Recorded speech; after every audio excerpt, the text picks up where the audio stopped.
ہمارے اکابر نے لکھا ہے کہ انسان اپنے دل کو دیکھے تو خود ججمنٹ کر سکتا ہے کہ دل منور ہے یا دل سیاہ ہے. یہ بہت آسان کام ہے. ضروری نہیں کہ ڈاکٹر کے پاس جائیں گے تو ڈاکٹر بتائے گا. اس کا لٹمس ٹیسٹ ہم خود بھی کر سکتے ہیں. مثلا دل سیاہ ہونے کی علامتیں: پہلی بات، گناہ کی جھجک ختم ہو جاتی ہے. بیوی پوچھتی ہے دیر سے کیوں آتے ہیں؟ بس میں آتا ہوں، میرا کام ہے. تم کیوں پوچھتی ہو؟ تمہارا کیا واسطہ ہے؟ وہ جو ایک جھجک ہوتی ہے نا دل میں، وہ ختم. اچھا کوئی کیا کر لے گا؟ بیٹا کہتے ہیں ابو کو پتہ بھی چل گیا کیا ہو جائے گا. یہ جو جھجک کا ختم ہو جانا ہے، یہ پہلی نشانی ہوتی ہے دل کے سیاہ ہونے کی. اچھا کوئی میرا کیا بگاڑ لے گا؟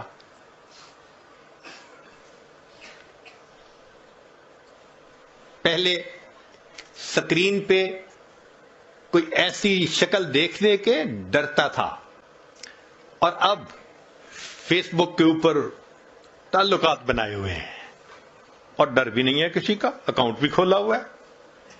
تو جھجک کا ختم ہو جانا یہ پہلی نشانی ہے کہ انسان کا دل سیاہ ہو چکا.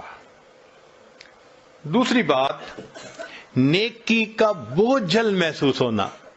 نماز کو دل نہیں کرتا، مسجد آنے کو دل نہیں کرتا، نیک لوگوں سے ملنے کو دل نہیں کرتا، کسی بیان میں آنے کو دل نہیں کرتا، اللہ کے راستے میں نکلنے کو دل نہیں کرتا، تلاوت کو دل نہیں کرتا. یہ نیکی کا بوجھل محسوس ہونا، یہ گناہ دل کے سیاہ ہونے کی دوسری علامت ہوتی ہے.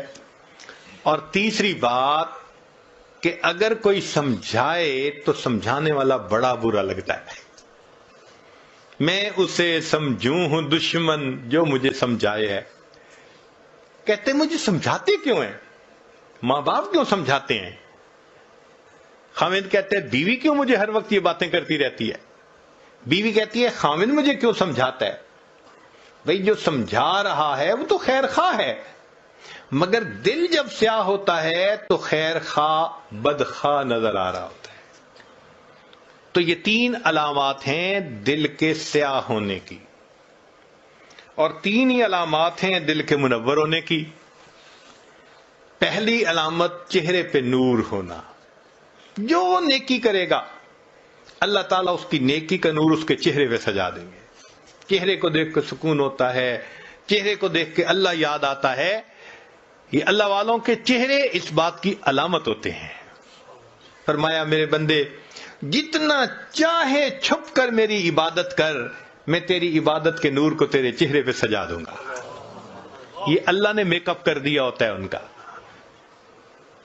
آپ کبھی کمپیئر کریں نا اللہ والوں کے چہروں کو اور دوسری طرف جو سٹار کہلاتے ہیں، ادھر ادھر سکرینوں پہ تماشے کرتے ہیں، ناچتے پھرتے ہیں، ان کے چہرے پہ دیکھیں کہ کتنی ظلمت ہوتی ہے، اور ان اللہ والوں کے چہروں کے سکون کو بھی ذرا دیکھا کریں. فرق واضح نظر آتا ہے. چہرے پہ نور ہونا، اور دوسری بات ان کے دل میں سرور ہوتا ہے. جو حالات بھی ہوں، پریشانی کے ہیں، مشکل کے ہیں، دل پرسکون ہوتا ہے، دل میں سرور ہوتا ہے. جائیے کس واسطے اے درد میں خانے کے بیچ، جائیے کس واسطے اے درد میں خانے کے بیچ، کچھ عجب مستی ہے اپنے دل کے پیمانے کے بیچ. دل میں ایک مستی ہوتی ہے، دل میں ایک لذت ہوتی ہے، سکون ہوتا ہے دل میں. تو چہرے پہ نور ہونا، دل میں سرور ہونا، اور تیسری بات کاموں میں اللہ کی مدد ہونا. جو کام کرنا ہوتا ہے اللہ کڑیاں جوڑتے ہیں.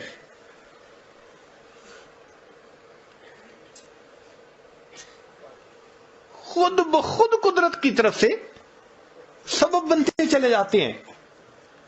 اللہ تعالیٰ ان کو دنیا کے معاملات میں الجھنے نہیں دیتے، ان کے کام سنوار دیتے ہیں، نکال دیتے ہیں. اب اس کی مثال یوں سن لیجئے کہ ایک ہوتا ہے عام گھوڑا، تانگے میں، ریڑی میں جس کو استعمال کرتے ہیں، وہ ہمارے ہاں 20-25 ہزار کا مل جاتا ہے. ایک ہوتا ہے تیزی دوڑنے کا مقابلہ کرنے والے گھوڑے،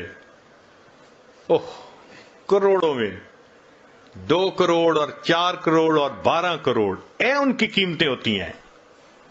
ان کی نسل، ان کی ہر چیز، ان کے لیے کتنی خدمت کرنے والے لوگ رکھے جاتے ہیں، ان کی خوراک کا خیال رکھا جاتا ہے.